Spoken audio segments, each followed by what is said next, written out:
बिस्मिल्लाहिर्रहमानिर्रहीम अस्सलामु अलैकुम वरहमतुल्लाहि वबरकातुहू। उम्मीद है दोस्तों आप सब खैर आफियत से ही होंगे। आज के अपने इस वीडियो के अंदर हम CS 607 आर्टिफिशियल इंटेलिजेंस की असाइनमेंट नंबर 2 को कंप्लीट सॉल्व करेंगे। इसकी ड्यू डेट जो है 23 जून 2025 है। अगर आपने ये असाइनमेंट हमसे पेड में लेनी हो तो आप हमसे ड्यू डेट से पहले पहले कंडक्ट करेंगे तो आपको डिस्काउंट मिलेगी। इस असाइनमेंट को बेसिकली आपने MS वर्ड के अंदर जो है वो सबमिट करवाना है। ठीक है, तो एक न्यू MS वर्ड की आपने फाइल बनानी है और इसके अंदर इसके दोनों क्वेश्चन आपने सबमिट करवाने हैं। दोनों क्वेश्चन बहुत ही ईजी है। क्वेश्चन नंबर 1 जो है वो सिर्फ इतना सा है कि आपको सर ने ये एक स्ट्रक्चर दिया है, ठीक है, और इस स्ट्रक्चर को देखते हुए सर ने आपको कहा कि आपने क्लिप्स प्रोग्रामिंग लैंग्वेज के अंदर जो है वो एक प्रोग्राम राइट करना है जिसके अंदर आपने इस कंसेप्ट को यूज़ करते हुए, स्ट्रक्चर को यूज़ करते हुए 3 फैक्ट्स जो हैं वो ऐड करने हैं इस टेम्पलेट के अंदर। ठीक हो गया जी, ये इसका सोल्यूशन है। उसके बाद सर ने कहा इसको ये कोड जो है आपने सिर्फ क्वेश्चन नंबर 1 के सोल्यूशन के अंदर सिर्फ ये कोड सेंड करना सर को, ठीक है, बाकी इसकी आउटपुट सेंड नहीं करनी। लेकिन अगर आपने इस कोड को टेस्ट करना होगा ये कोड बिल्कुल ठीक है कि नहीं ठीक, तो इसके लिए आपको सर ने ये बताया कि ये एक ऑनलाइन कंपाइलर है, यहाँ पे आप इसको टेस्ट कर सकते हो। चलिए मैं आपको पहले कोड दिखा देता हूँ। और दूसरा क्वेश्चन क्या है, दूसरे क्वेश्चन में दोस्तों बेसिकली आपको सर ने ये टेबल दिया है और इस टेबल के अंदर बेसिकली आपने हर ये डिफरेंट रूल्स हैं, इन रूल्स के आगे आपने बताना है कि ये रूल की कौन सी टाइप है, मतलब फूजी टाइप है, वेरिएबल है या अनसर्टन है, तो इसके आगे आपने ये बेसिकली बताना है। तो चलें इसको सॉल्व करते हैं, लेकिन उससे पहले हम ये क्वेश्चन नंबर 1 सॉल्व करेंगे। क्वेश्चन नंबर 1 को करने के लिए ये देखो आपने सबसे पहले एक न्यू MS वर्ड की फाइल बनानी है और इस MS वर्ड की फाइल के अंदर ये देखो क्वेश्चन नंबर 1 का कोड आपने इस तरह से लिख लेना है। ये देखो ये क्वेश्चन नंबर 1 का कोड है और ये कोड अभी मैं आपको टेस्ट भी करवाऊंगा, बेफिक्र रहें, ठीक है। लेकिन उससे पहले मैं आपको ये कोड दिखा देता हूँ। ये लो जी, यहाँ से आपका कोड स्टार्ट हो रहा है क्वेश्चन नंबर 1 का, ये कोड यहाँ से स्टार्ट हो रहा है और इस यहाँ से आप इसको नोट करना स्टार्ट कर दो। तो उम्मीद है आपने यहाँ तक जो है कोड नोट कर दिया होगा। ये ब्रैकेट जो लगी हुई है ना, इनको केयरफुली लिखना, ये इस यहाँ पे आपने गलती नहीं करनी, क्योंकि आपने एक छोटी सी ब्रैकेट भी मिस कर दी तो वो आपका कोड सही से सॉल्व मतलब रन नहीं होगा। तो यहाँ तक उम्मीद है आपने कोड लिख लिया। उसके बाद नेक्स्ट दिखा देता हूँ। लो जी, कहाँ तक लिखा था आपने कोड? यहाँ तक लिखा है। ओके, नेक्स्ट दिखाता हूँ। ये नेक्स्ट इसके आगे ये लो जी, नेक्स्ट ये कोड है, यहाँ से लिखो जल्दी जल्दी, यहाँ से लेकर ये लिखो, ये लिखो और ये रीसेट और रन, ठीक है, ये लिख लिया। उसके बाद लास्ट पे फैक्ट्स यहाँ तक। चलो जी, यहाँ तक बस आपका ये कोड था। ठीक हो गया जी। अब इस कोड को मैं आपको एक दफ़ा रन करके दिखा देता हूँ। ये सही से रन हो रहा है, लेकिन इसमें कुछ हमें डिस्प्ले नहीं था करना, ठीक है, क्योंकि सर ने ये नहीं कहा कि आपने रिकॉर्ड डिस्प्ले भी करना है। सर ने कहा सिर्फ 3 फैक्ट्स जो हैं वो ऐड कर दो। अब इसको रन कैसे करना है वो मैं आपको बता देता हूँ, लेकिन उससे पहले आपका सोल्यूशन सिर्फ यहीं तक ही था। रन सिर्फ आपने ऑप्शन रन करना ऑप्शनल है, मतलब वो इसलिए है कि सिर्फ ये चेक करने के लिए कि हमारा कोड में कोई एरर तो नहीं है, कोई बग तो नहीं है।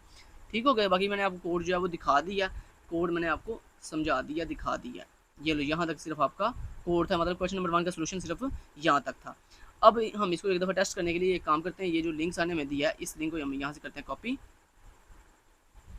ठीक है। यहाँ कंट्रोल-C से इस लिंक कॉपी किया, यहाँ पर गूगल पे इस लिंक को पेस्ट करके एंटर प्रेस कर दिया। ये जनाब कुछ इस तरह का आपके सामने इंटरफेस आएगा। यहाँ पर आपने थोड़ा सा मैं आपको जूम करके दिखा देता हूँ। ये लो, कुछ इस तरह का आपके सामने दोस्तों इंटरफेस आएगा। यहाँ पर ये पहले से कोड लिखा हुआ है, इस कोड को आपने रिमूव कर देना और ये जो कोड मैंने आपको दिखाया ये कोड यहाँ पे आप पेस्ट कर दो। मैं आपको दिखाता हूँ। ये देखो, ये कोड यहाँ से हमने किया कॉपी, कुछ इस तरह से, इतना इतना ये कोड है हमारा। इसको मैंने एक दफ़ा कॉपी करके आपकी एक दफ़ा तसल्ली करवा दी है मैंने, तसल्ली करवाने लगा हूँ कि मतलब इसमें कोई एरर तो नहीं है। ये देखो, ये कोड मैंने यहाँ तक ऐसे पेस्ट कर दिया। पेस्ट करने के बाद अब मैं इसको रन कैसे करूँगा वो बता देता हूँ आपको।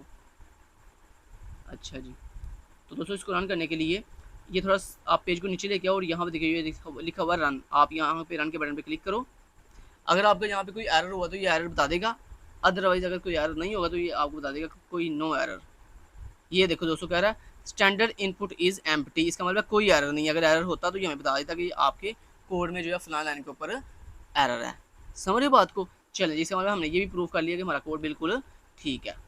तो ये दोस्तों फाइनल कोड है आपका। एक दफ़ा कोड चलें यहाँ से भी आपको दिखा देता हूँ। ये देखो, ये कोड है जी, यहाँ से लेकर ये देखो लाइन नंबर 1 से लेकर लाइन नंबर 18 तक यही नोट करो, ठीक है। अब सही से दिखाई दे रहा है आपको? ठीक है जी। उसके बाद नेक्स्ट ये इतना इतना कोड है सिर्फ यहाँ से लेकर यहाँ तक, ठीक है जी। ये क्वेश्चन नंबर 1 का सोल्यूशन हमने लिख लिया। अब दूसरे चलते हैं क्वेश्चन नंबर 2 के सोल्यूशन की तरफ।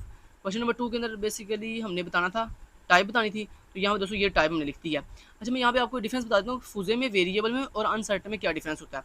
दोस्तों फुजे जो है वो रूल होता है जो रूल हमें बिल्कुल क्लियर ना हो, मतलब जिसमें एम्बिग्यूटी हो रही होती है, मतलब हमें स्टेटमेंट पढ़ कर हमें सही से समझ नहीं आ रही होती, हमें एम्बिग्यूटी का जब मतलब हो रहा था ना, मतलब एम्बिग्यूटी क्रिएट हो रही होती है हमारे माइंड के अंदर, मतलब हमें बिल्कुल चीज़ क्लियर नहीं हो रही, तब दोस्तों उसकी टाइप कौन सी, उस रूल की टाइप कौन सी होती है? फुजे। उसके बाद अनसर्टन दोस्तों वो टाइप होती है, मतलब वो वाली टाइप होती है जिसके अंदर वो उस रूल की टाइप होती है जिस रूल के अंदर आपको बिल्कुल चीज़ जो है वो क्या होती है, प्रोबेबिलिटी में होती है। प्रोबेबिलिटी कहते हैं एक ऐसा रूल जिसके अंदर चीज़ हो भी सकती है और नहीं भी हो सकती, ठीक है। मतलब मैच आप जीत भी सकते हो और मैच नहीं भी जीत सकते। तो जब इस तरह की प्रोबेबिलिटी आ जाती है ना, तो दोस्तों तब हम वहाँ पे वो वाले रूल की टाइप कौन सी होती है, अनसर्टन। और वेरिएबल जो है उस रूल की टाइप होती है जिस रूल के अंदर आपको स्टेटमेंट बिल्कुल क्लियर होती है, 100% आपको जो है समझ आ रही होती है उस चीज़ को रीड करके, तो उसको हम वेरिएबल टाइप के अंदर जो है वो लिखते हैं। तो यहाँ पर दोस्तों पहला जो आपका रूल है वो उसकी टाइप फ्यूजे है, दूसरे की टाइप वेरिएबल है, तीसरे और चौथे की टाइप अनसर्टन है और पांचवें की टाइप जो है वो वेरिएबल है। चलें यहाँ तक दोस्तों असाइनमेंट जो है वो कंप्लीट होगी। Thank you so much, till then guys, take care, अल्लाह हाफिज़।